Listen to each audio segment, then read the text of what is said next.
चलते हैं आपको उदयपुर, जहां पर परिवहन मंत्री प्रताप सिंह खाचरियावास इस वक्त प्रेस कॉन्फ्रेंस कर रहे हैं। क्या कुछ कह रहे हैं, सुन लेते हैं। चुनाव को संविधान के अनुसार अपमानित कर रही है। हमारा संविधान सबको साथ लेकर सबकी मदद के लिए, वसुधैव कुटुंबकम की भावना के लिए जाना जाता है, जहां धर्म और जाति के नाम पर भेदभाव नहीं है। केंद्र सरकार को यह फैसला करना पड़ेगा कि कोरोना ईमानदारी से मंदिर, मस्जिद, गिरजाघर, गुरुद्वारा सबके यहाँ पर आया है।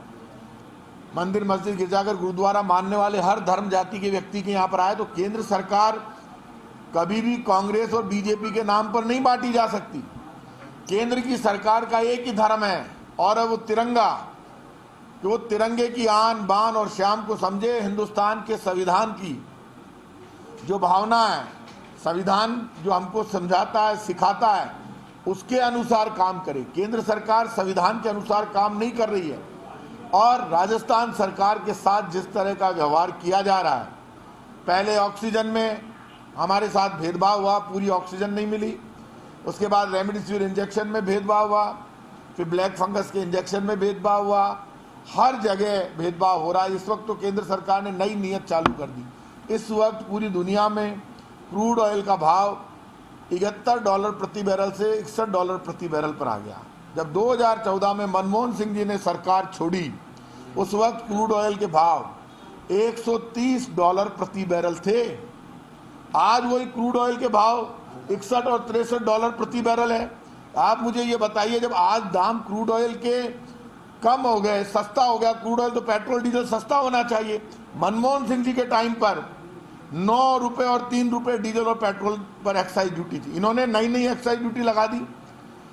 इन्होंने कह दिया special excise duty, additional excise duty. उसमें भी क्या काम किया, उसमें राज्यों का अधिकार कम कर दिया। आप समझे, जो एक्साइज ड्यूटी लागू की पेट्रोल डीजल पर, उसमें राज्यों को पहले एक्साइज ड्यूटी में जितना हिस्सा मिलता था उस हिस्से को भी कम कर दिया।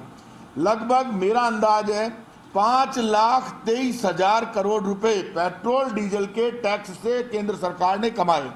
5,23,000 करोड़ रुपए। इतना पैसा तो इनकम टैक्स से नहीं कमाया, कॉर्पोरेट टैक्स से नहीं कमाया।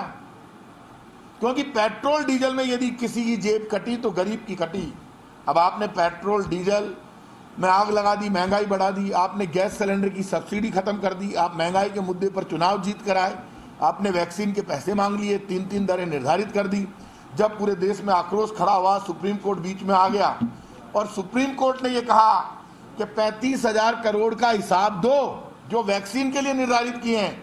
तब इन्होंने कहा कि 21 जून के बाद वैक्सीन हम फ्री कर रहे हैं, क्योंकि लोगों में आक्रोश था, मीडिया खिलाफ हो गया, जनता खिलाफ हो गई। वैक्सीन थी नहीं और पैसे मांग रहे थे। हमने तो पैसे जमा भी करा दिए थे, 100 करोड़ से ज्यादा राजस्थान के पैसों से आई है अब तक वैक्सीन जो आई है, तो हमने तो जमा करा दिए थे। वैक्सीन तो फ्री लगती है देश में जवाहरलाल नेहरू जी के टाइम से।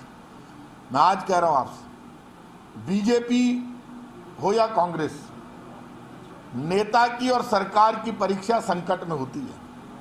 और संकट में केंद्र की बीजेपी की सरकार और केंद्र के बीजेपी के नेता फेल हो गए। जो सरकार और नेता संकट में काम नहीं आए वो फेल है। एक बड़ा संकट आया और इसी में बीजेपी की पोल खुल गई। बीजेपी के लोग कहने लगे वैक्सीन के पैसे दो, रोज पेट्रोल डीजल के दाम बढ़ाए। इधर लोग कोरोना से जंग लड़ रहे थे, रोटी और रोजगार का संकट पैदा हो गया।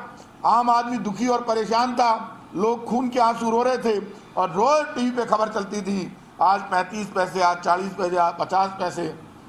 152 बार पेट्रोल डीजल के दाम बढ़ा दिए इस दौरान, 52 बार। कोई मतलब नहीं है जनता से, सीधा सीधा फंडा है। ना ये राम के सगे हैं ना कृष्ण के सगे हैं।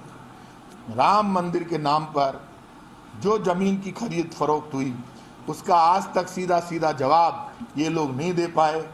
भगवान राम, हम भगवान राम का वंशज मानते हैं अपने आप, भगवान राम आराध्य हैं। राम जी के नाम पर पैसा इकट्ठा करके ले गए।